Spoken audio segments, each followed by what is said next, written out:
Captain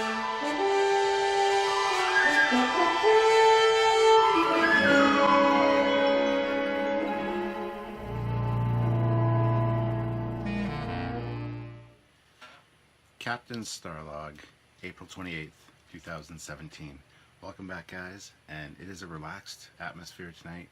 It's evening, and I'm going to film this Captain's Log based on your questions and comments on the thread on the Trekyards page. There's over 102 comments, so we're going to get to all those. It might be a longer video, and I apologize for that, but I love answering your questions, so let's just get right into it, okay? First one is from Anthony Gibson. Confused over when warp speed should be initiated or engaged, inside or outside of a solar system. Generally outside. There's a lot of planetary debris, asteroids, small meteors, things like that. There's a lot of junk cluttering up a solar system. So it's better and safer to go to warp outside of the solar system. Now in Star Trek The Motion Picture, they did it inside the solar system to rendezvous with Voyager. Voyager, spoilers, before it hit the solar system, to give them more time to kind of see what's going on and then stop it. So definitely outside of a solar system. Jack Elmlinger, what kind of aliens would you want to see in a Starfleet crew? What time period would they be? Well, this is like a multi-pronged question. Okay, what kind of aliens would you want to see in a Starfleet crew?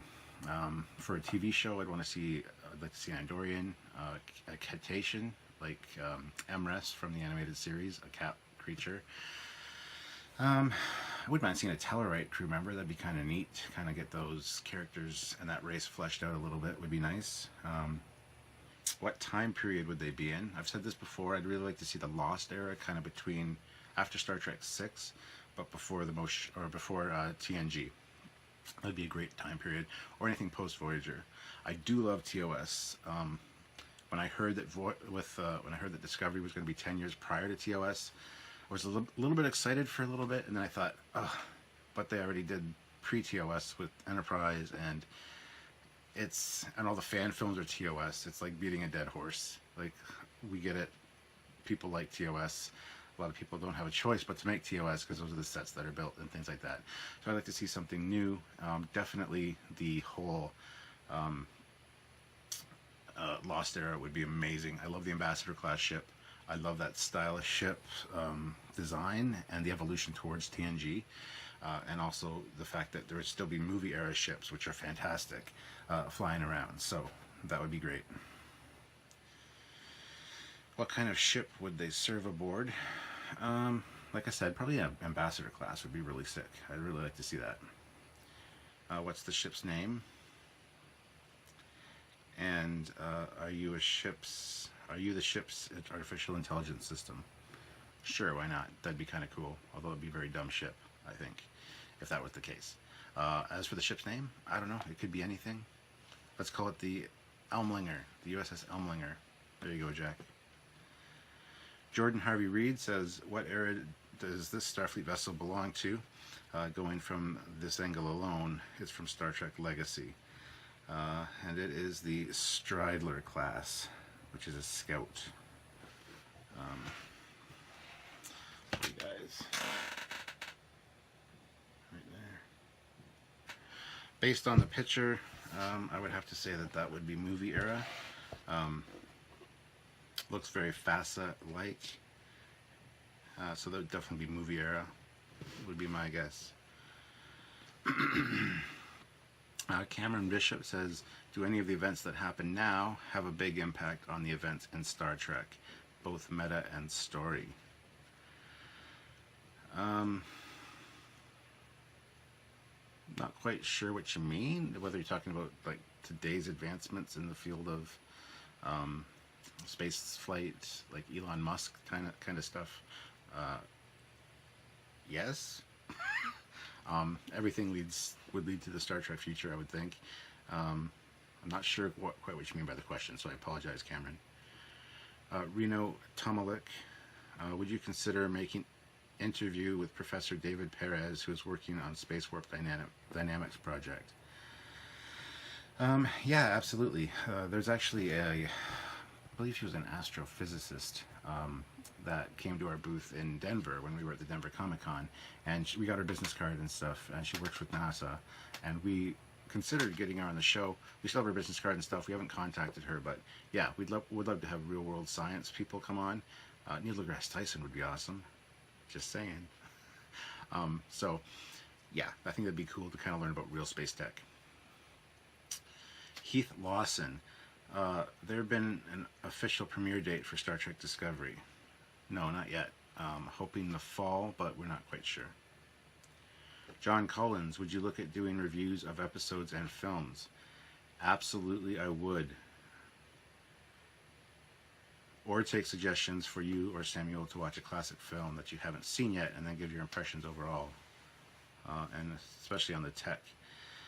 2001, Blade Runner, etc. Well, I've seen a lot of those films, but yes, I've considered doing episode reviews with my wife Sylvia, because she's a huge Trekkie as well, and she's really big into TNG and Deep Space Nine and stuff, so she'd have a lot of good insights into that. Plus, a lot of people like our dynamic together on screen. We've done a lot of movie reviews for Star Trek. Well, a few. We haven't done a lot. People have requested quite a few. So yes, I would definitely consider doing that. Samuel and I would love to do that as well. When Discovery is released, we're going to be doing that on an episode by episode basis. We're going to talk about the ships, the new ships we see, and also the storylines as part of our discovery, I guess. So yeah, that'll be something that we'll definitely be doing. As for the movies, yeah, we would love to do that as well, given time. Samuel will be coming down in June to be hanging out with me again at my place, so we can definitely do some movies and things like that. I'm sorry, my chair is kind of creaky. But yeah, that would be something that would be kind of fun to do as well.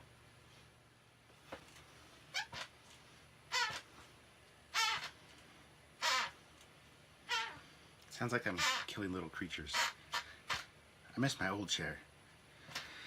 I'm gonna fix my chair right now real quick. WD-40. Hold on a second, guys.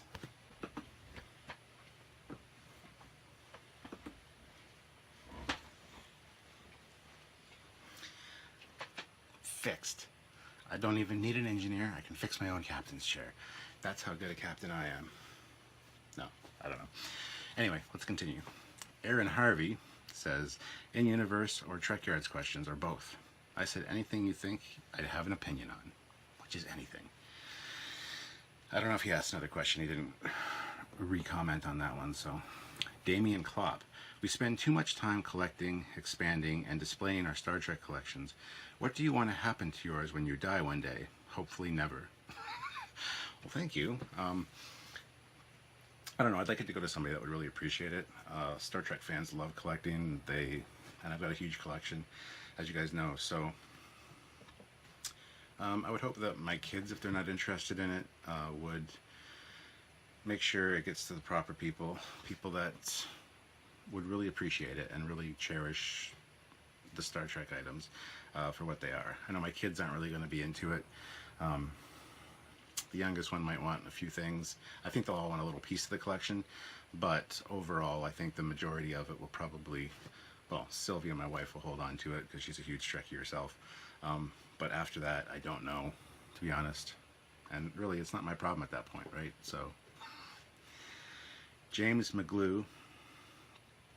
Trek is often accused of technobabble, see Voyager, whole of Season 1, but many of the fans really love the tech aspect, especially ships. What's your thoughts on how to show off new tech, but not to get silly?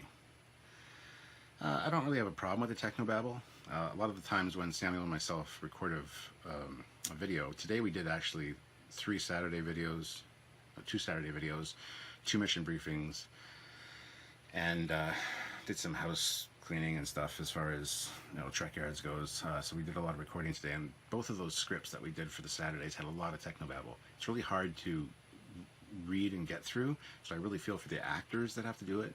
But I think technobabble is a perfectly fine way of explaining the tech without getting silly. I mean, they don't say things for the sake of saying them. There's usually a point behind them, and that's what I really appreciate about Star Trek, is the fact that they do that.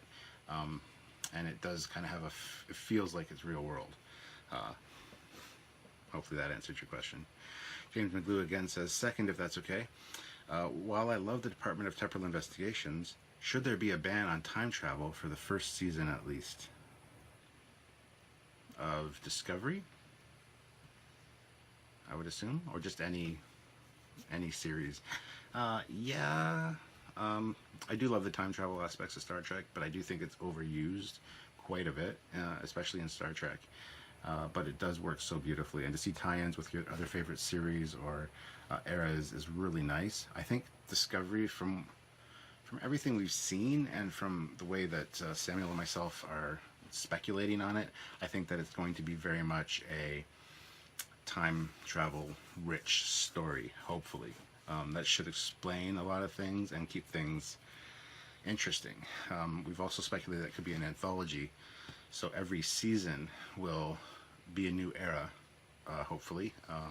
Maybe with one ship time traveling to each, or just an overarching story that touches different crews in different eras. I think would be cool. Next is from my friend Michael Freitas. Hey, Captain, do you think a monstrous Federation ship named the Gojira sounds cliche? Michael has done the Romulan Terrorbird, which we have done a Trekyards Originals episode on. If you haven't seen it, check it out. Go to YouTube, type in Trekyards and Terrorbird, all one word. Amazing ship, and he builds them from scratch.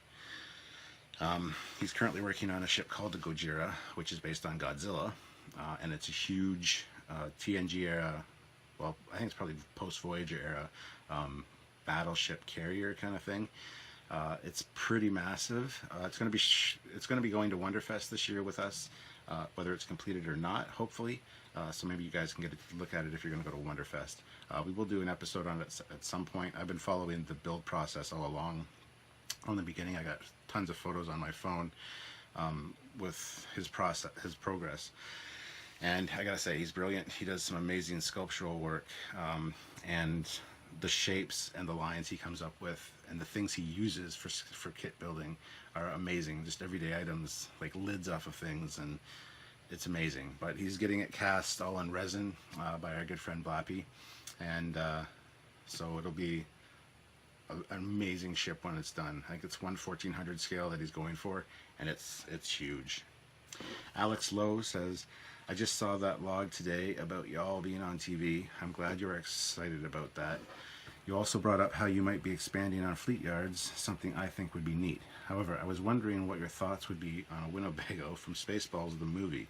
While I know it's more of a comedic parody of Star Wars, I still think it would make for an awesome comedic episode, and wonder if it was something y'all had considered for an episode of Fleet Yards. Yes, absolutely. Anything sci-fi, even the parody stuff, is totally in our sights and on the to-do list eventually. It's funny you mentioned that, actually. I hadn't read these questions before now, but today we filmed a Fleet Yards mission briefing on, don't tell Samuel, because he'll probably get mad that you're getting an inside scoop, but we filmed a mission briefing for Spaceball 1. So, John Collins says, favorite crossover episode of Star Trek? Ooh, there's so many. I'd say Relics, probably. I really enjoyed Relics. Seeing the TOS bridge on the holodeck, that was pretty phenomenal. Yeah, that's the one I'm going to go with. Corridon Kendrick Miller, what size scale do you consider is optimal for a Trek ship? Is the Galaxy class too big? Is the Constitution class too small? I think the Galaxy class is the perfect size. Lots of room, lots of comfort, lots of amenities. Not too monstrously big compared to other ships from other sci-fi franchises. I've always thought the Star Trek ships are a little small. Well, not always. I never really considered the scale of them until I started doing Trekyards. But now that I've seen many other sci-fi ships, because we're doing Fleet Yards as well, Star Trek ships are very small, like 300, 400 meters, 600 meters, some of them. I mean, I'm driving down the highway in Canada, because we use metric, and it says the next exit is 300 meters, and that's like no distance at all. So I'm putting it in starship terms, and it's like, wow, those are small ships. So I think the Constitution class and stuff are a little small, but at the same time, for our first steps out into the unknown, I think that's probably what we might go with if we're going to be able to get back and forth to home. Now, if we're going far away from Earth, we're not going to be able to get home. Bigger would be better. So, but no, I think the Galaxy class is the ideal shape and ship, actually. The Sovereign's nice as well, but it's not as comfortable, and it's not a everyman's ship. It's a battleship, I guess. And so yeah, that'd be my answer. Mike Young. My mother and older brother, 11 years old, loved and watched Star Trek. Mom was TNG and Deep Space Nine, while my brother was TOS and TMP. This is how I was introduced and fell in love with Star Trek. How were you introduced? How would you introduce a newcomer? My son, 4 years old, just discovered the motion picture Enterprise and TOS Enterprise and likes the ship, but hasn't watched any shows. He has seen me watching Enterprise, Deep Space Nine, and TNG, and we have tried watching the motion picture, but he lost interest around the hour mark. Would you have started with TMP or somewhere else? Well, multi-pronged question. How I got introduced to Star Trek was it's always been in my life. My oldest brother, Steve, who's 7 years older than me, he introduced me to it because he was a huge fan of it. So I grew up with it, with him telling me about it and watching it with him, and so it's always been a part of my life. So I was first introduced to it when I was probably an infant. As for introducing someone to the shows, I would not start with the motion picture. Ever. Ever, ever, ever. It's boring, and especially for a kid. I would go something more like, I want to say First Contact, but that might be a little scary with the Borg for someone that age. But go with something more action-packed. Maybe Star Trek 4 would be a great introduction. It's very comical, and it shows off all of the crew members doing what they do and being who they are. They got good parts in that. So I would definitely consider Star Trek 4, Star Trek 3, maybe even Star Trek 2 as something to introduce them to. As far as series go, again, don't do TOS, especially for newer generation that are used to more advanced special effects. I would probably go and start season 3, season 4 of Deep Space Nine, because there's, again, variety. There's families on the station. There's kids on the station, so the kid can relate to that. And it's very action-packed after Way of the Warrior when Worf comes on board. So that's what I would probably suggest for that. Or TNG. TNG would be a good jumping-off point as well. Todd Mallet. Can I be granted a field commission? If Wesley Crusher can be an ensign, I think I'm at least a lieutenant junior. LOL. No, in all seriousness, you really do seem like a cool dude, and I hope to catch up with you at Wonderfest this year. My question is this, if it's not too personal, how did you meet your lovely wife? She seems pretty cool chick, from what I know of her. Like my wife, and you two seem to be a perfect fit. I met my wife Sylvia through work. I was working at a call center at the time, and I was in a relationship. I wasn't super happy. Then the person I was with cheated on me and took off. This was after my divorce. This is my relationship after my divorce. And then I met Sylvia. She really wanted to get to know me. She had the hots for me, right? But I had really no interest in anything at the time because I was just emotionally drained. I just didn't care. And I knew she knew I liked Star Trek, so she tried to give me an incentive to do better on my sales, because I was originally on a technical HP technical support at this call center, and then we moved to Bell, which focused on sales. So to get my sales metrics up, she said, okay, well, I know the new Star Trek movie's coming out, and I see all your wallpapers on your computer. If you get such and such sales by the end of the day, I'll get you a ticket. And I'm like, deal. So that's how we kind of started hanging out. And for the first little bit of our relationship, I just considered us best friends. I wasn't looking for a relationship. She was. And it just blossomed from there. And yeah, I'm the happiest I've been in my life, actually. And we've been together for going on 9 years now. And super happy, super happy. So the fact that I wasn't looking for a relationship is, I think, the perfect way to find one. So that's kind of the story. There's a lot more to it, but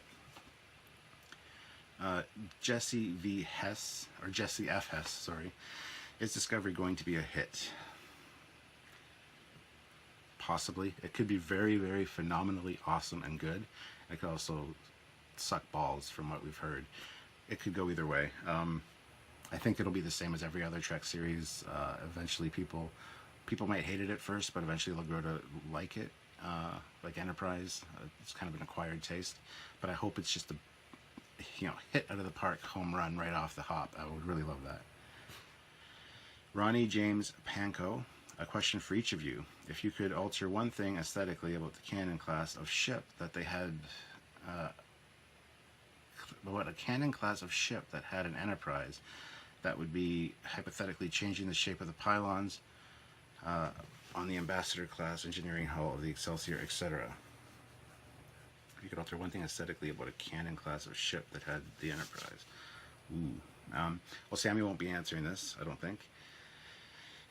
For the TOS Enterprise, I think I would probably alter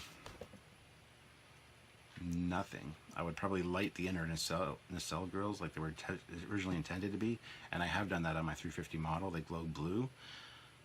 So that one, the NX-01, I'd probably put the refit with the secondary hull. That's one thing I would include. The refit, probably nothing. It's pretty much perfect as is. Enterprise B, I love it. I'm a huge fan of the Enterprise B, not so much the Excelsior. So I don't know. There's probably things you could tweak and change on that. Maybe the secondary hull, the way it bows out, make it a little bit smaller. Enterprise C, again, I would put an impulse engine right at the back of the saucer section because it's missing that. It's got it lower on the neck, but there's a big empty space at the back of the saucer, which needs another nacelle. A 3 nacelle Ambassador would be awesome, or a big impulse engine. The D, again, I don't think there'd be anything really. The E, they're pretty much perfect as is. I mean, little tweaks to geometry here and there might be something I would play with to see how it looked, but I don't think they really need anything like that. So, Michael John, what's the best way to start my Star Trek collection of ready-built models? Order Eagle Moss. Start with the Eagle Moss stuff. I think would be the best way to go with ready-built. Patrick Steven has 4 questions. Patrick. Number 1, what do you think is the best fan FASA ship? Fan FASA, I don't know. There's so many fan designs. But if you're talking just FASA ships, I'd say the Andor class. 2, when were the Daedalus class ships originally used? Before Enterprise came along? Question mark. Yes. There's originally 12 Daedalus class ships. Actually, I think there might have been 5 or 6. There's a book called I can't remember what it's called now. Foundation. Anyway, it's a book about the first Daedalus class to go into service, and those are the ones that are involved in the Romulan War. And it's a vie for position to get a captaincy on one of those because everybody wants that because it's the new ship and it's the big ship. I wish I could think of the name of the book. I have it over there in the bookshelf, but I don't want to grab it right now. Number 3, if you could write a script for TOS fan film, what would it be about? I don't know. That's a good question. Something good, but something not tying into anything else Star Trek. Just something original and good. 4, if you could put one type of carrier on Discovery, which would it be? Again, I don't know. There's some Starfleet Battles carriers that I'd like to see, some TOS designs, which would be fantastic. I can't think of the class names offhand, so I apologize, Patrick, but that would be it. Chris Lord, can you do a design show on the Niagara class? Most sources have her as a 3 nacelle ship, but I have a printed publication that shows her as a 16-deck mini Galaxy. Well, yeah, we would love to do one on the Niagara class. I consider it a 3 nacelle design. We've actually referred to it a few times. I think we referred to it in our episode on Starship Design with Andrew Probert, talking about 3 nacelle design, sorry. But yeah, I see your little picture there of the little mini Galaxy, and it's kind of cool. Yeah, we definitely consider doing that. Absolutely. Jim Shavers, is there anything about Star Trek Titan yet, and will it Riker as its captain? Will Riker is the captain of the Titan. There have been many books written about the Titan with Will Riker as captain, so yes. Chris Momberger, what ship do you consider to be the ultimate Starfleet shape? Not your favorite, but the one a Starfleet engineer would look at and say, now that's the perfect Starfleet design. That would be the refit. Chris Lord, a better pick of the Niagara documentation. Thank you, Chris. Ed O'Connell, how much of the Star Trek literary universe are you familiar with? And have you even touched on the relaunch series Titan and Starfleet Corps of Engineer ebooks? Follow up your opinion on the Shatnerverse, Shatner's books resurrecting Kirk into post-generations. I haven't read any of the Titan books. I think I have 2 of the Starfleet Corps of Engineers ebook or books, novels. I haven't seen any of the ebooks. And as for the Shatner books, I have all the Shatner books because I really love the storytelling, which I think is more Judith and Garfield Reed Stevens than William Shatner. But hey, you know. Derek Davis, been noticing a trend in the design of the newer Constitution-class ships. The neck for the saucer section is thicker, while the star drive section is very, very thin, especially where the stanchions for the warp nacelles are located. Would you think that would throw off the weight distribution of the ship? Even though it's a spaceborne vehicle, wouldn't it still have that effect when drawing near a gravity source? Of the newer Constitution-class ships. Oh, you mean in the JJ verse? I don't think that would. I think it would be very minimal. I don't think that would make a difference at all with the thicker neck and stuff. No, I don't. I'm going to say no. Dale Stafford, what's the fastest you've ever driven? What kind of car was it? And what were the circumstances? As a teen, I drove a Lincoln Mark 8 at 147 miles per hour on a closed, unfinished freeway. My friend's dad got a new car to photograph for the local paper, and he let us borrow them. I was always maxed out at the top speed in that traffic-free environment. Love your channel. You guys are totally rad. Well, the fastest I've ever been is about, I think it's 198 miles an hour. I don't think I broke the 200 mark, and that was in a Lamborghini Aventador in Vegas. I got to drive it around a track, 5 laps. It was my wedding gift from my beautiful wife and mother-in-law.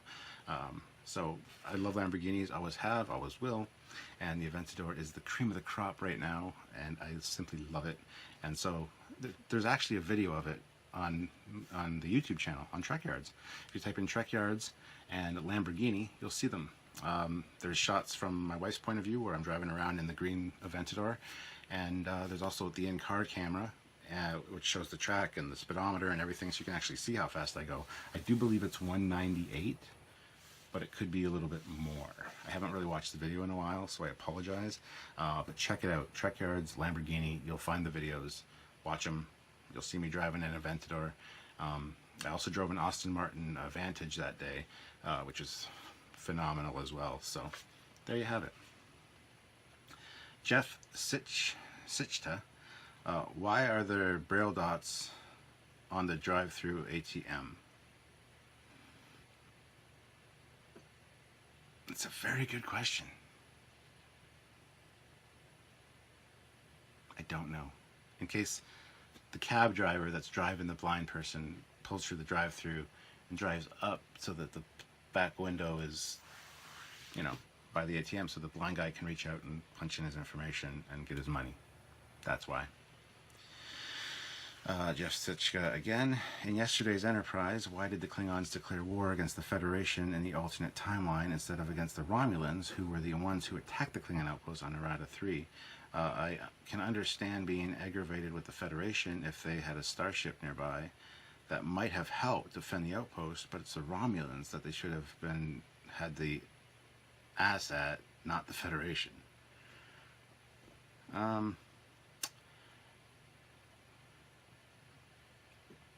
Reasons, dramatic storytelling, writing, scripted reasons. It made for an awesome Star Trek Federation story. Bill McRae Jr. says, I have a major problem with the whole war in Deep Space Nine. The Galaxy-class starship was designed to separate for a reason. Do you think it would have made more sense to use only the Star Drive battle sections on all of those Galaxy-class ships? And why or why not? Yeah, that would have been actually kind of cool. We've talked about this in our saucer separation episode, but Samuel argues that there's more power and a bigger phaser ring and stuff on the saucer. So I think in wartime, they would just simply not have families aboard the Galaxy class.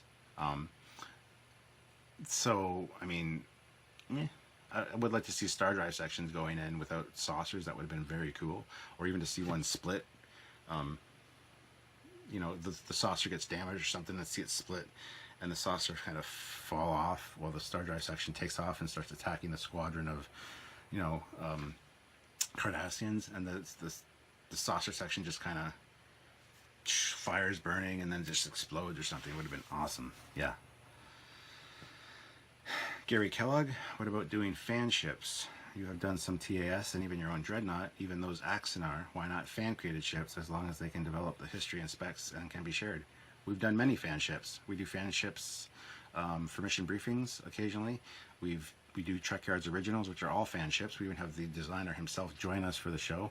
We talk to them beforehand. We flesh out more of a history, more technical aspects on the ship, and help them with design elements that they think should need to be changed. We offer our opinion. So we help them tweak their own design. We develop the history for them, the tech specs, and then we have them join us on the show to film them. If you haven't checked out a Trekyards original, you have to. We do fan ships all the time.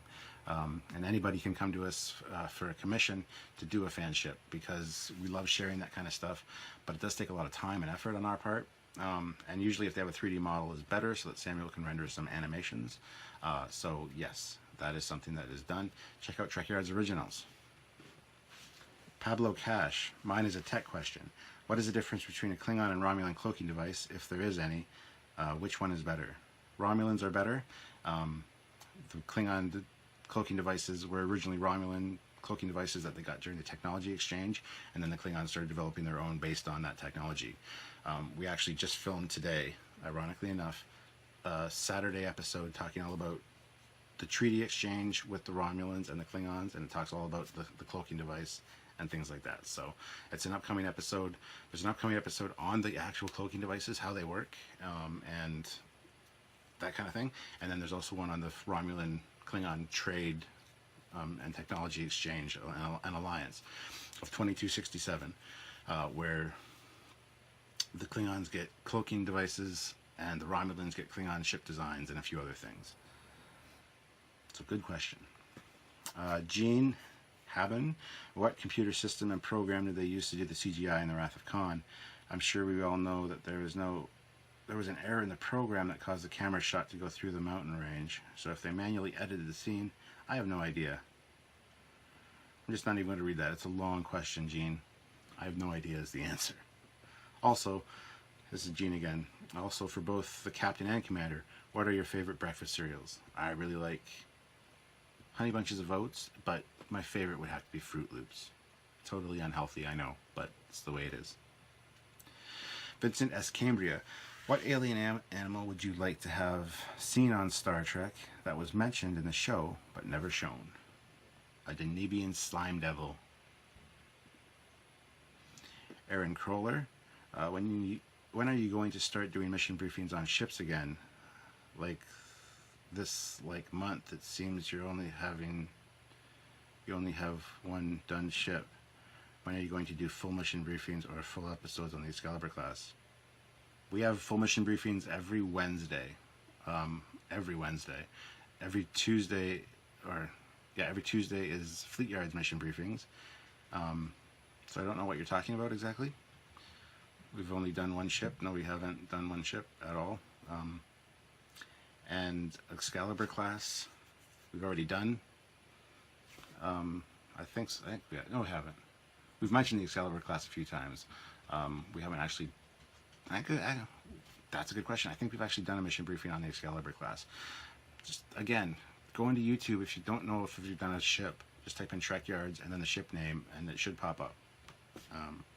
If not, we will do the Excalibur class at some point. Absolutely.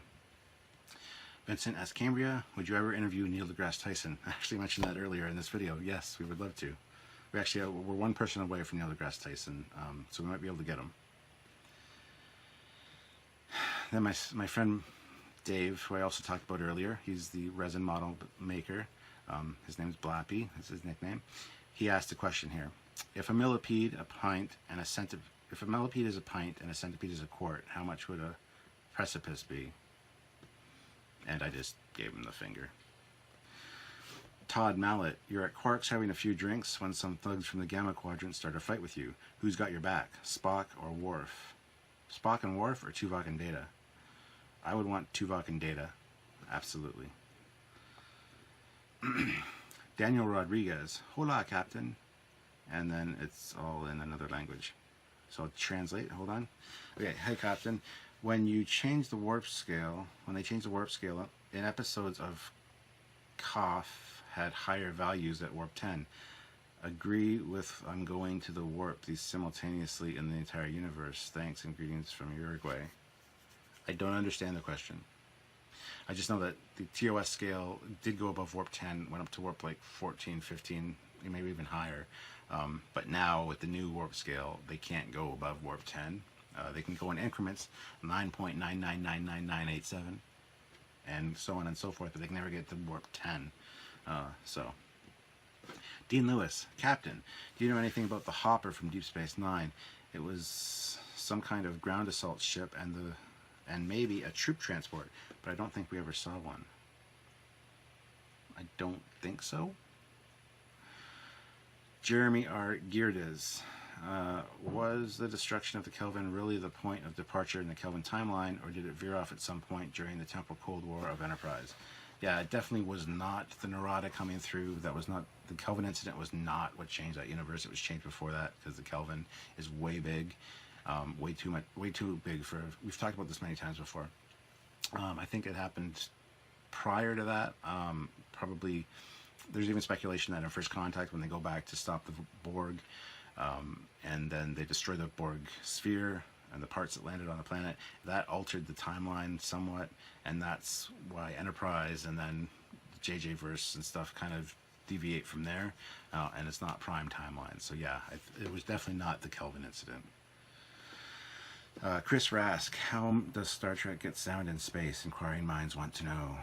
I've always thought of sounds in space where you hear like the ship go by. That's the sound that you would hear if you had your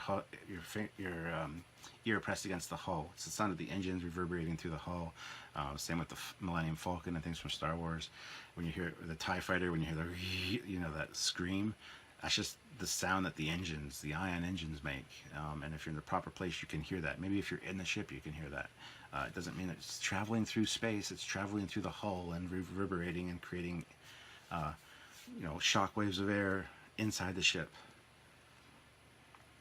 Brian Gross, this is more of a Fleet Yards question, but do you think there might be the possibility we get a TARDIS episode soon? LOL, hint. We'll get a TARDIS episode. How soon it is, I don't know. Brian Gross again. Now the Trekyards question. Suppose you are able to go back in time and be the one given the responsibility to choose what the updated Connie was going to look like for Star Trek 2009. How would you have approached the design of the JJ Prize? Gabe Cornier's Enterprise, I would make it look exactly like that because it's beautiful. And I would keep the color scheme the same as the TOS one. Even the Ryan Church one, the JJ Prize that we do see, not bad, but I would stretch those engines out to the proper distance when you look at it from the top so they're not so close, shrink them down a little bit, and again, keep the same color palette. Red banners on the side of the nacelles, red Bizarre collectors. That would be pretty much good enough for me, because the JJ Prize looks awesome from the side, every other angle, just ugh.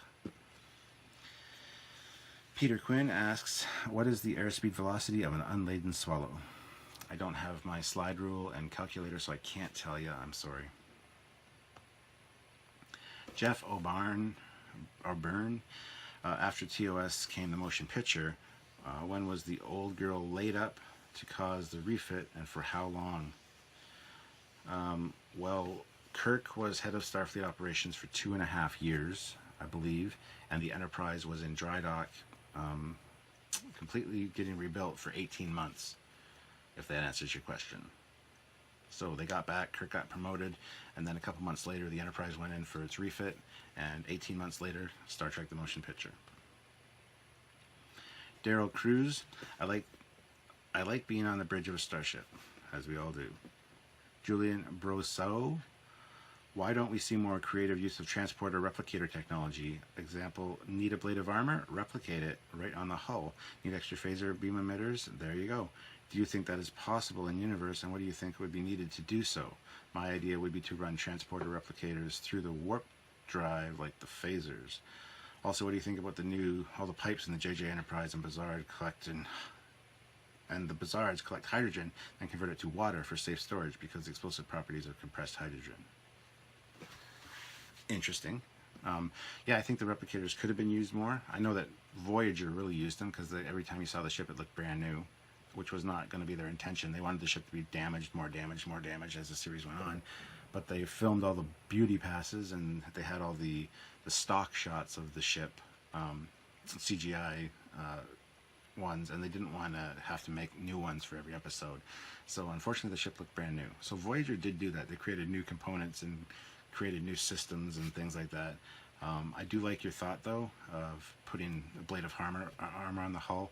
And actually, Janeway's shuttle in Voyager does use, I don't know if they use replicator technology or holographic technology. I've heard both. And then the Voyager gets that, of course, too, in the final episode, Endgame, where it's got the armor plating. It's the same kind of thing, so. Dale Stafford, you have such a ginormous collection. How do you keep the kids out of it, especially when they're young and don't realize that they're not toys to be played with? Lock them out of that part of the house? Kids are usually very good at getting into things that they're not supposed to. No, I parented, and they just never touched it. They knew not to touch anything that was mine. I don't know, to be honest. I just had really good kids, I guess. All of them. All three of them were really, really good when they were young, and they never touched my collection. So, I don't know. Parenting. Peter Quinn, have you a list of your favorite episodes and films? Well, yeah, we've done Trekyards top 10s on favorite films and stuff, so I'm going to have to refer you there. I don't want to have this episode go longer than I really need to, but I think my favorite films would be Star Trek 2, Star Trek 3, Star Trek 6, First Contact, and maybe Beyond I might throw in there. As far as episodes go, there's way too many to list, and I don't have them all in front of me. I would probably miss some, so sorry, Peter. Harry Hughes, what Star Trek Next Generation ship would you like to travel on? Definitely the Galaxy class. I would love to play with the holodecks. I would like just walk around those hallways. They're so luxurious. You see little sitting areas with nice comfy chairs, and if you look at the blueprints, there's so many interesting rooms, and there's that 3D walkthrough that we've got where they go through the shuttle bay and you see all the different rooms that way. That would be the one for sure. What is your favorite bridge? Oh, TOS Classic, of course, but aside from that, I would probably have to say Star Trek 6 bridge is nice. I like the Star Trek 5 bridge. Yeah. Steve Scott, what do you think of the Northampton class frigate from FASA? Is it worth a look on Trekyards? The Northampton class is pretty awesome, actually. But yeah, it's definitely worth a look on Trekyards. We will be doing it. We will be doing all the FASA ships and all the Starfleet battleships. So you guys got to stay tuned. Those things are all on the way. We're not running out of ideas for ships. Don't worry about that. There's so many. But the Northampton class is actually one of my favorite FASA designs. So there you go. Mac Curran, what do you think Discovery should do so it doesn't end up like Enterprise and be canceled just as it was getting it right? What I think Discovery should do is stick with what they know and what's been established. Don't invent a race called the Zindi. Don't invent a race called whatever. Use races we have. We've got the Gorn, the Tholians, the Interstellar Concordian, the Andromedans, the Lyrans, the Kzintis, the Hydran, the Wind Cluster. There's a whole bunch that were in Starfleet battles and FASA. Use them. Use the established races. Stick within what we know, and don't go too far outside the box. That's the way to keep your show on the air. Michael Bell, I already used up my A-list material in the first questions and answer video. I said I'm open to B-list questions. Gene again, what's your favorite breakfast cereal? Fruit Loops. Gene again, do you really secretly love GoBots over Transformers? No. Leader 1 and Psykill were pretty cool. So was Phytor. I got Phytor in the other room. I love the GoBots, but they're nothing compared to Transformers. And now Transformers actually owns GoBots, and it's all one franchise now, so no. Stephen John Hills, which Star Trek ship mounted weapon system do you think is the most effective and why? I assume you're talking in canon. I would say probably quantum torpedoes, because they're super uber powerful.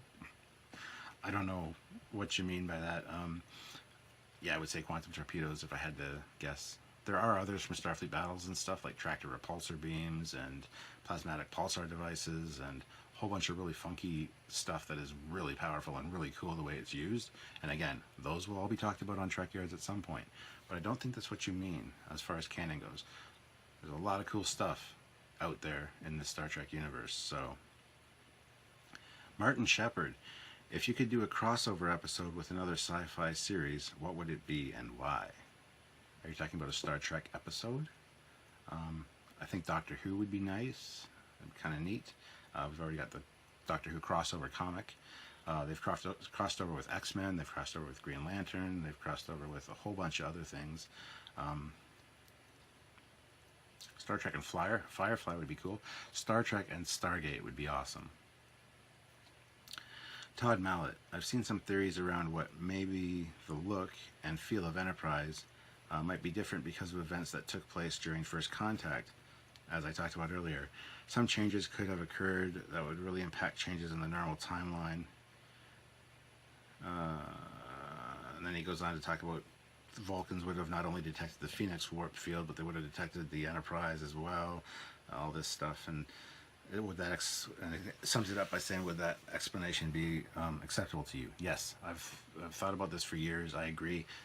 Every time I watch the show with the movie with Sylvia, I'm like, you tell me the Vulcans didn't detect the Enterprise, didn't detect some kind of emission from it? Like, seriously? Plus the transporter beam. Once the Vulcans land, the Enterprise crew beams out. You're telling me that the Vulcan ship didn't detect some kind of anomalous energy pattern, which is very similar to a transporter, and the ship would have been in orbit, so the sensors, I don't know, it just, yeah, I think First Contact altered the timeline and created the JJ verse, created the Enterprise era, because yeah, that's where things go wrong. Enterprise and JJ, they're just not right based on the previous prime timeline canon, or not established canon, but side canon. That was developed in FASA and Starfleet battles and things like that. So that's my opinion. It's a lot of you probably think it's wrong, but that's my opinion, and you asked for it. Oh, so 2 more questions, guys. Peter Clark, do you have any interests or hobbies outside of Star Trek? So many. I collect Transformers. I'm a big Sherlock Holmes fan. Got a huge Sherlock Holmes collection. Love the Broadway musical Phantom of the Opera. It's a guilty pleasure of mine. I collect swords. I know 3 forms of sword fighting: fencing, medieval broadsword, and kendo. I used to have a collection of 36 swords, but then I got a divorce and I never got those back. Now I have a collection of probably 20 swords, which I should do a video for and actually put them on my other Captain Foley channel. Speaking of which, at the end of this video, guys, you're going to see a little Captain Foley icon in a circle.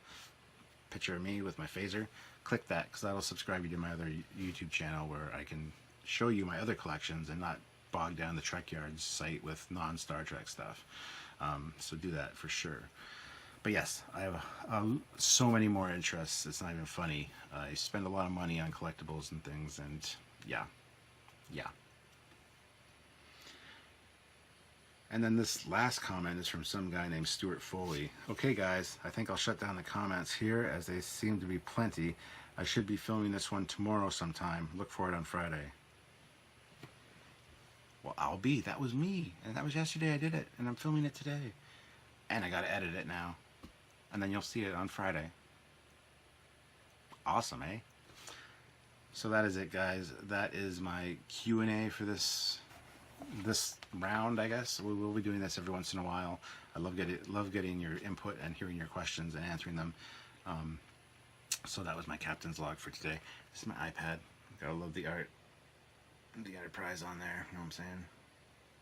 So many reflective surfaces and light things here. But, yeah. So there we have it, guys. Hopefully you guys enjoyed that. Hopefully I answered your questions. If I didn't get around to your question, I must have missed it, but I think I got them all. And if there is something you want to ask, by all means, put it in the comments section. If I don't see it, because I really don't read the comments all the time, I try to, but when we get busy and when there's a lot of comments, sometimes I miss them. I will be doing another question and answer probably next month sometime. I might make this a monthly thing. Kind of an evening with the captain, you know, more subdued lighting, kind of, you know, welcome to my quarters, everyone. Have a seat. What would you like to know about your captain today? Ah, well, back when I was a young lad, I had to warp to Starfleet Academy through the snow, uphill both ways. Ah, yes, the snow was 5 feet high. Sorry, guys. Anyway, hope you liked this video. If you did, please click the like button. Don't forget to subscribe. And don't forget to subscribe to my other channel as well. They will be over here somewhere. And there's also more Captain's Logs to watch. So, see you guys later. Until next time, guys. Captain Foley signing off. Bye-bye.